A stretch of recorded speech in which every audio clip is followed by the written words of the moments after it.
Welcome. Welcome.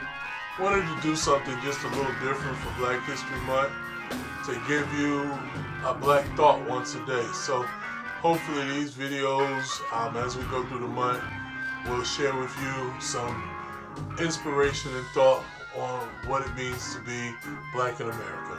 Thank you.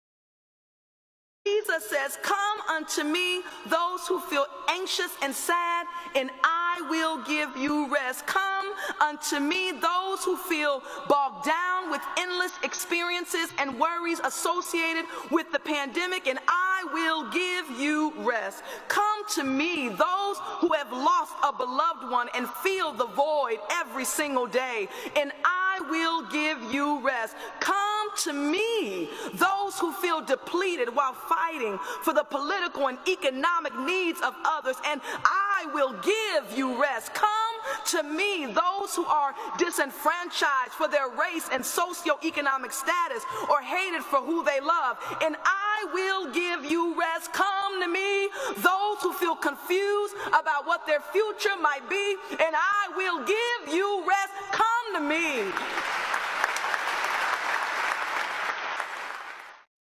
You can't claim to love Jesus and then stand in opposition to all that was dear to his heart. You can't say that you love Jesus based on your feelings. Your love for Jesus can only be manifested in your deeds. And then he went on to enumerate, and let me do so now for brevity's sake. You can't claim to be for the man of justice and fight against kids having health care. You can't fight. I don't care if you call yourself evangelical. You cannot be an evangelical anything and fight against kids having adequate education. You can't be an evangelical anything and fight against gun legislation. You can't be an evangelical and fight against brothers and sisters having the chance to breathe freely. Jesus, whether you like the name or not, don't call him Jesus, just call him that Jew boy from Galilee. You can't be for justice unless you are willing to show due respect for all God's children. You cannot be for compassion and still call people S-hole nation.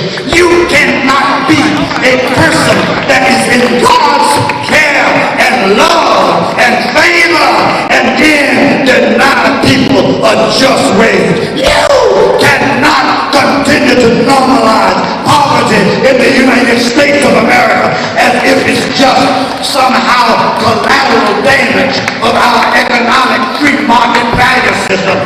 Jesus! Well, if you don't like that, Moses! If you don't like that, Jeremiah! If you don't like that, then Muhammad! If you don't like that, then Buddha! Any of them bad boys! If you believe that they stood for justice, for humanity,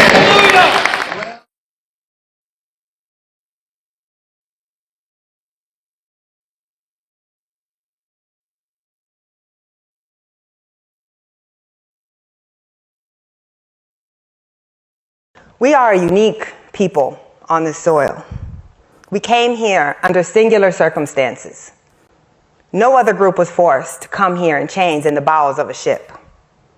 No other group was completely severed from their homeland, from their families, from their languages, from their culture, from their religion.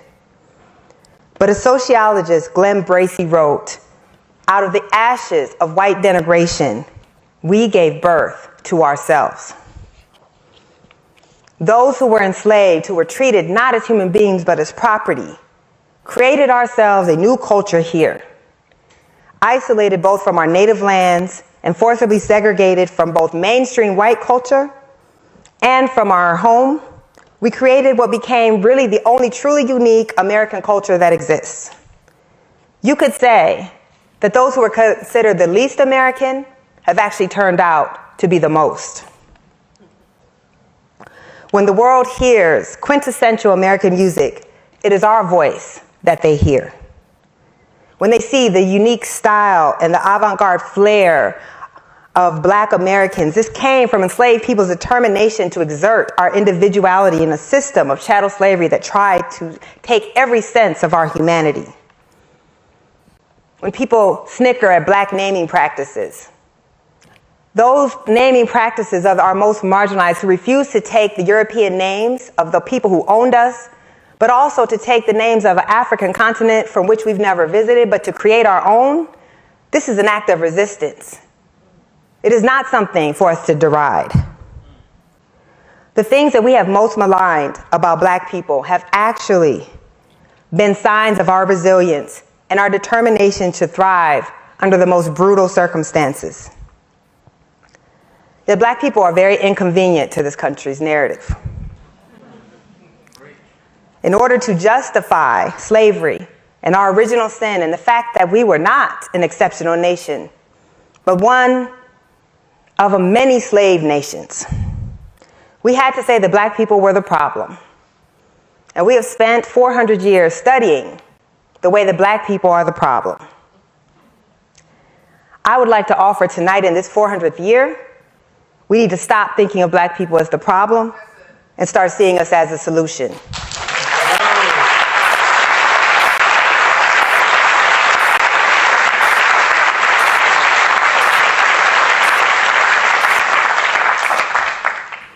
My grandmother, Arlena Tillman, was born on a sharecropping farm in Greenwood, Mississippi.